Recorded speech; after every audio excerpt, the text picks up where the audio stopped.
Hello, everybody. This is Dr. Kashif Abdullah. I'm reaching out to you today again regarding the COVID 19 virus situation in the United States. And I wanted to talk to you today again about how things are going. So it looks like it's March 30th, 2020 at about 12:30 on the Pacific time zone, and it's actually getting, depending on what you're thinking, it's still the same. Is it getting better or worse? Well, I actually wanted to show you what the latest picture is again from the Johns Hopkins website, and then also I wanted to speak to you today about two topics really. One is medicines you can give yourself at home for the coronavirus, and then the other one is I get there's this WhatsApp that I use, and it's just frequently asked questions. One of them was about children, and so I thought I'd go straight to the CDC about what do we do for kids and how do we deal with kids and their issues. All right, so let's see. Let me go to this and let me just quickly change scenes. Give me a couple of seconds.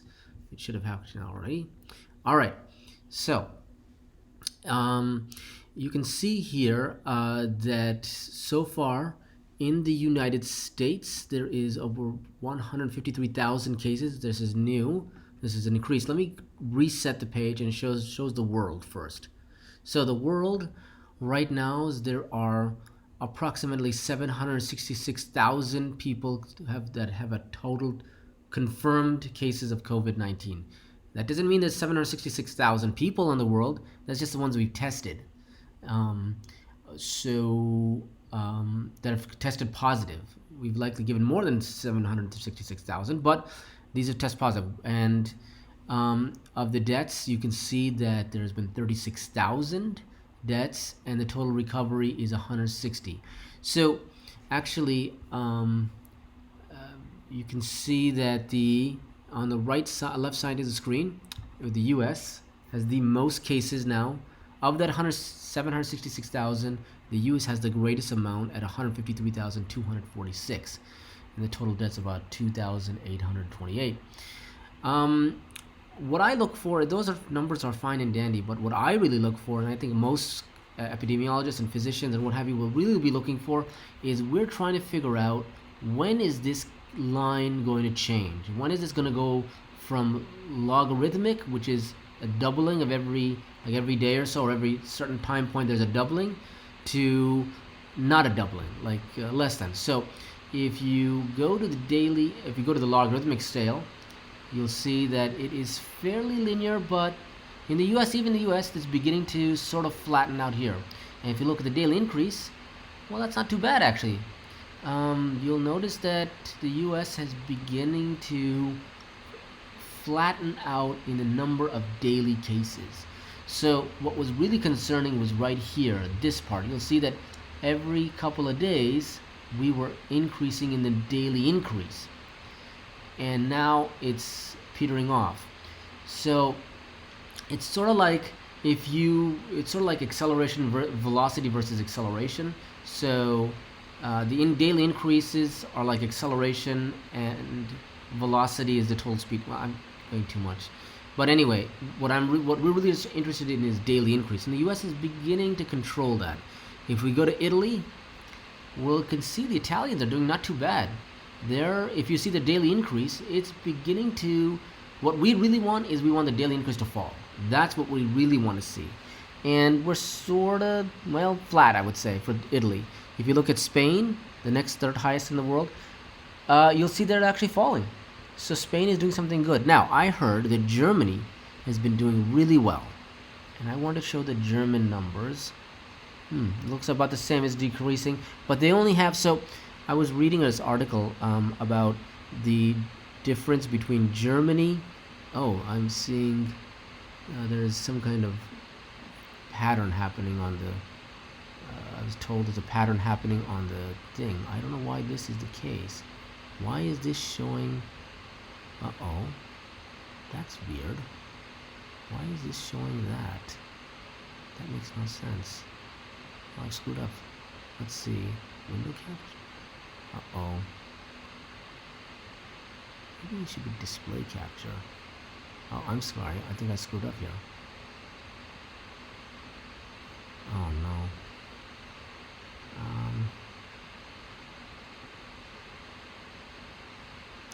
Let's see. I need to cut one of these. Maybe I'll remove the display capture.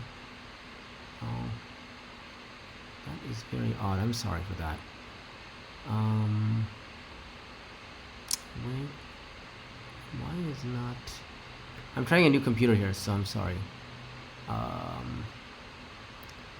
Video capture? I don't want that. Oh, the video capture. Why is this not... Display capture. Let me try that. Why is this not... Let me remove this. Why is this showing this? It should not show this. I'm terribly sorry for this. I'm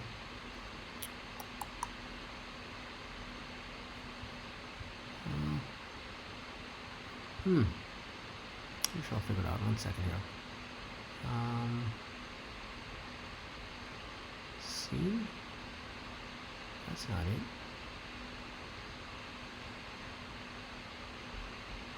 Browser?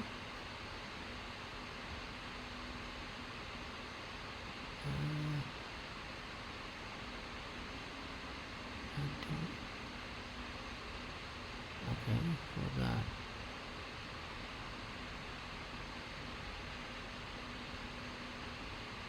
Oh, 1 second. Maybe I should change the browser. Okay, 1 second. Let me edit this, sorry. Let me go to the Johns Hopkins website again. Let's see if I can make it change it there. How about that?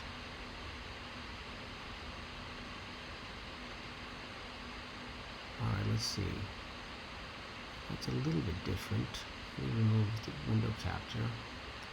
I don't know why this is happening. Uh-oh. Sorry, everybody. How about this? This may be better, but it doesn't really show. Let's see. I think, well, it's still small. I'm trying to make this bigger. Oh, I'm sorry here. These things happen when I change computers.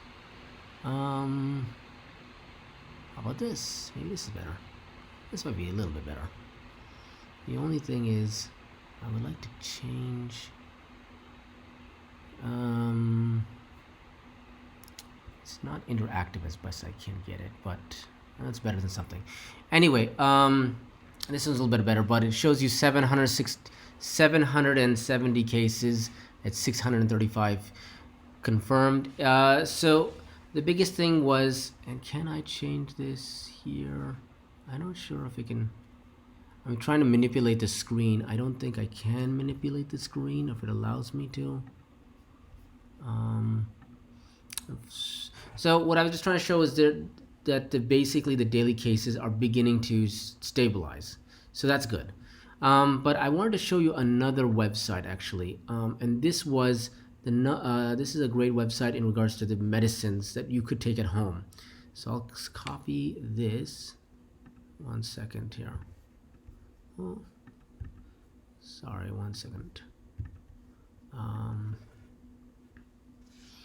Let me go to this program here, and let me edit, and let's see. How about this? This might be better. Okay, well, oh great. Why is this even here and how come? No, let's say, um, trying to make this work. I'm sorry. Um, hmm, well, that's not really, I don't want that web page. How do I make it better? Oh, I'm so sorry this is happening. This is so, uh, is there a way of manipulating the screen? There's no way of manipulating the screen. Um, oh, I'm so sorry for this. This is not turning out well. It looks like, let's see. So, oh, let's see. I'm just trying to make this work, but it's not cooperating. But anyway, this I'll just talk. Let me change this over. I'll just go back to motion capture. So hopefully that's a little bit better. But I guess basically with the motion, what I wanted to talk to you about then is I'll get better next time. But one of the medicines you can take actually. So what could you do at home? All right. So what you could do at home is if you're having a fever, Tylenol is your best bet. And then after Tylenol, um, you could also, if you wanted, you could use ibuprofen. So let's see. Now there was an article in the Lancet about ibuprofen being a bad medication. That's not the case. You can use that. Another one that you could take outside of Tylenol or acetaminophen. That's another name. Acetaminophen or ibuprofen. They're the same thing. They're not the same. They're different medicines. They're different fever reducers. But outside those, Tylenol or Advil, I'll just give those names. Outside of those medicines, what you could also do is something the same thing that you could use for colds. Now, you can use any medicine. You can use you can use Robitussin, or the generic name of it is dextromethorphan. Robitussin is a brand name. You don't have to buy Robitussin. You can buy any medicine or any cough medicine that has a dextromethorphan in it. It's Dextromethorphan. That's a big word, but it's the active ingredient in Robitussin. And you can also use guaifenesin. That's the active ingredient in Mucinex. Now, in the WhatsApp, I noticed someone mentioned that Mucinex was told not to be given. That's not the case, actually. So I want to tell you what these two medicines do. Robitussin, or dextromethorphan, same thing, basically are a cough suppressant. They basically work to sort of trick your body into not feeling like you need to cough as much. Now, it's a good medicine, especially at night, to be given if you need to go to work tomorrow or what have you. Well, on the days when we're working, but it was just to calm the cough down. That's why we usually give dextromethorphan. Now, Mucinex or guaifenesin, same thing again, is a mucolytic. It's not going to prevent you from coughing. That's a misnomer. I'm not sure if I read that somewhere. Someone was mentioning that. No, that's not the case. Guaifenesin or Mucinex thins the mucus inside the lungs. So it's actually an expectorant. It's mucolytic. It allows you to cough this stuff up. That's what the best thing is. It allows you to cough it up. So it thins the liquid, the thick solution in your lungs, and you can cough up the junk. That's why guaifenesin or Mucinex can also be given. And the website that I showed, you can actually, it was from University of California Health.org, that was speaking of these kind of medications. And these are two common cough medicines you can use. Now, let's see, for a runny nose, if you want, you can use phenylephrine. That's basically the it's a medicine you use that it's in cough medicine now. Also, it basically it's a vasoconstrictor of the nose, and it allows you to have more of a less runny nose. Basically, you can use that, but you can also, if you want, you can use Claritin, loratadine, which is an antihistamine. So the inflammatory process that's set about by the coronavirus or any kind of respiratory virus like this usually sets off a lot of histamine, and that creates the inflammation. Now, loratadine or Claritin is an antihistamine that doesn't cause you to be sedated or sleepy. If you want, you could trade Benadryl, but that's going to make you a little bit sleepy. So watch out about Benadryl. The other medication you can take if you want is also fluticasone. That's a nasocorticosteroids. You spray that in your nose. That's also a fine medicine to use also for just the runny nose. Now, that's not going to do anything for your lungs.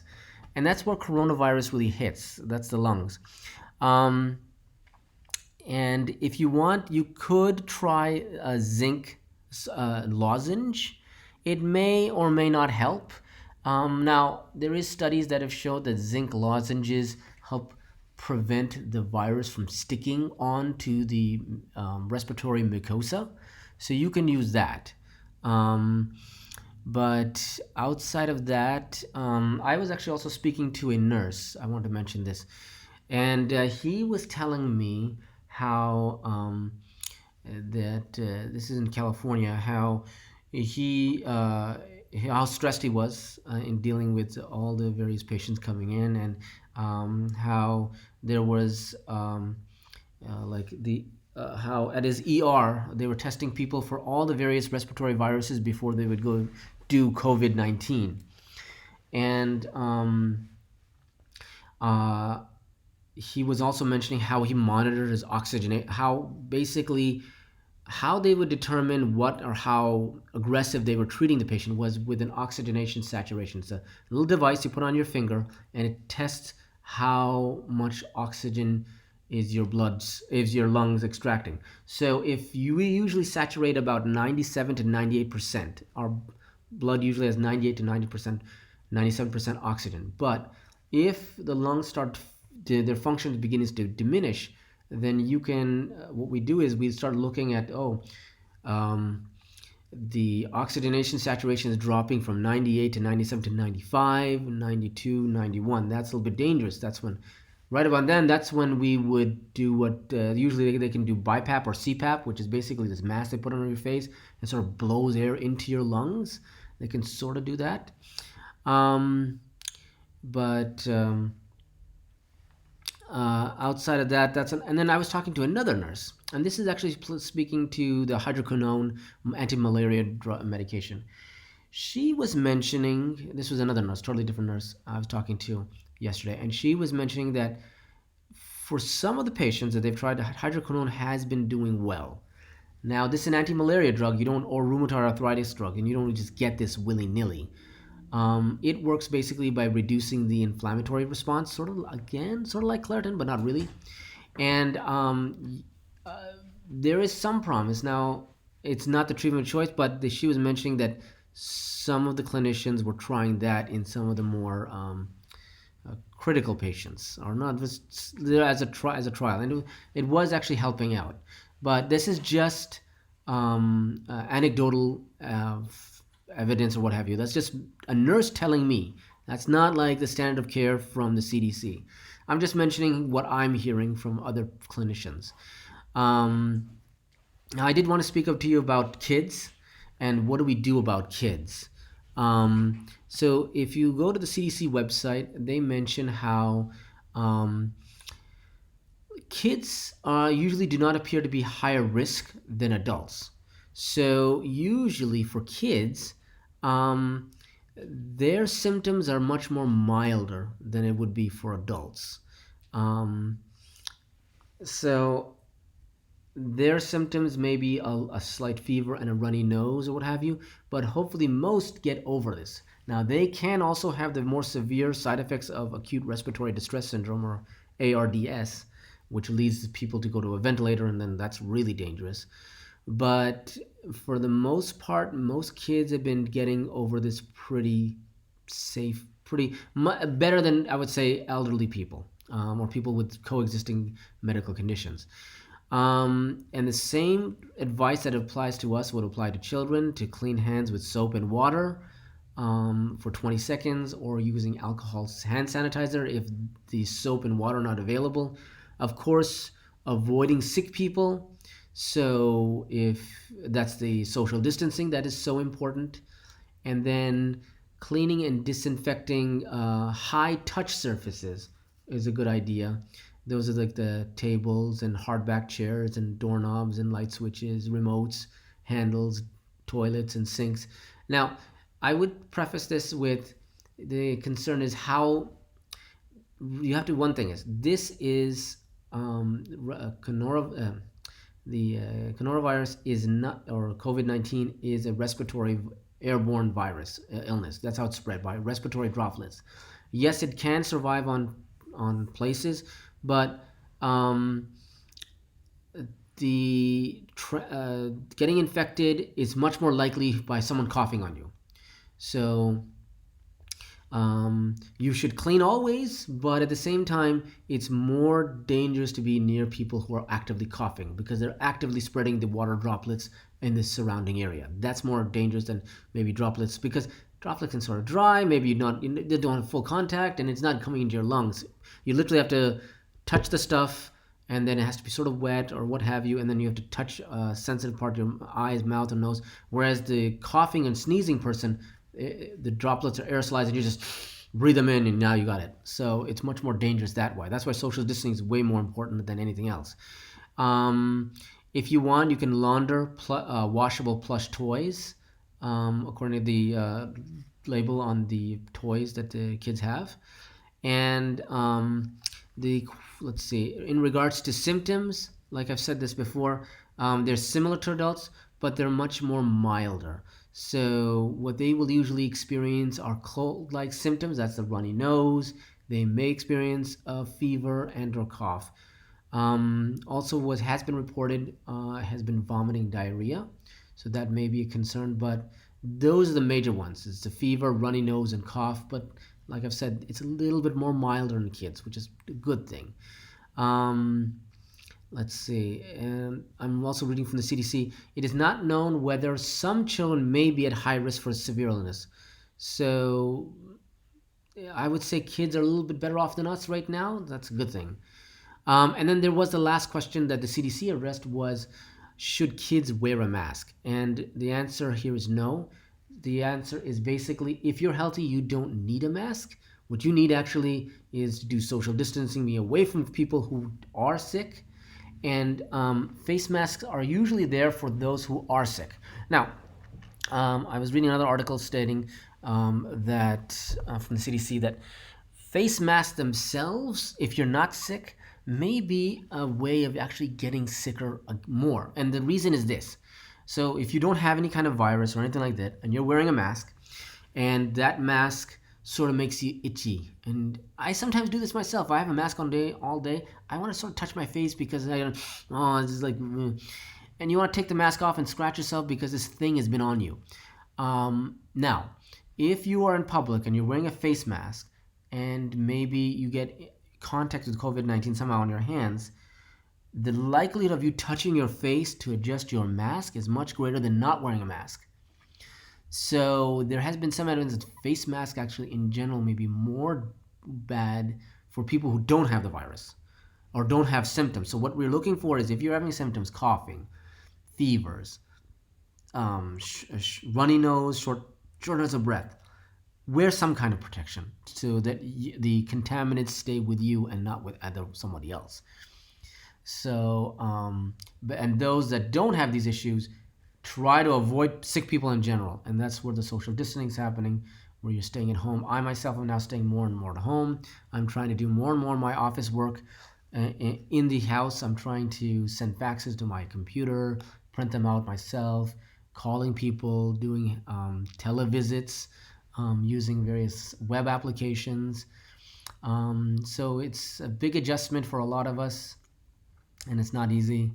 But we'll get through this. And let's see if there's any questions. I'm just looking if there's any kind of questions.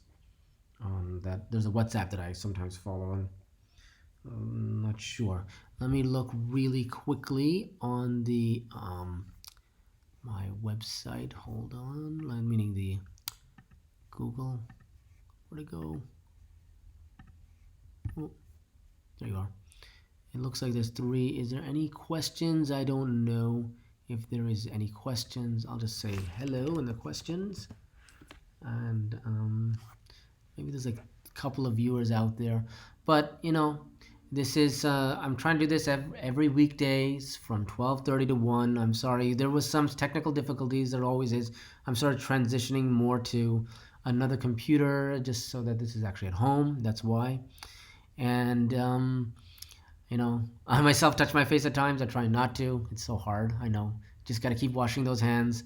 Try to keep social distancing and keep monitoring the situation. Hopefully, this gets better. I'm hopeful that the last thing I want to end you guys on is when is this going to end? I don't have an answer. Um, I would say the end is maybe, or I don't know. I can't even tell. What I'm looking for is daily cases, daily increase. If the daily increases begin to peter out, and they have somewhat for majority of the world, is beginning to look like it's only a couple of days, so I can't say. But what we're looking for is the daily increases dropping. When that happens, that's a good day. That'll be a really good day, and that's the beginning of the end for this virus. Once that happens, and actually, if you want, you can use South Korea or even China. Although again, I don't really believe what's happening in China, if they're really that. And there's some word now that some people in China are saying that this is not the case, whereas that little. I don't know what the spread is like in China, but anyway, what we're looking for is a daily decrease in the daily increase in the number of cases, and then we will hopefully, once that happens, and the number of cases is basically flat. If the number of cases are flat, and then it's just how long does this take to go through a person's system, and that takes a couple of weeks. And I hope maybe by the end of April, the world has seen the end of the increase, and we're gonna get better. But please ask any questions, or feel free to message me on YouTube or what have you. But yeah, thank you again. Bye bye.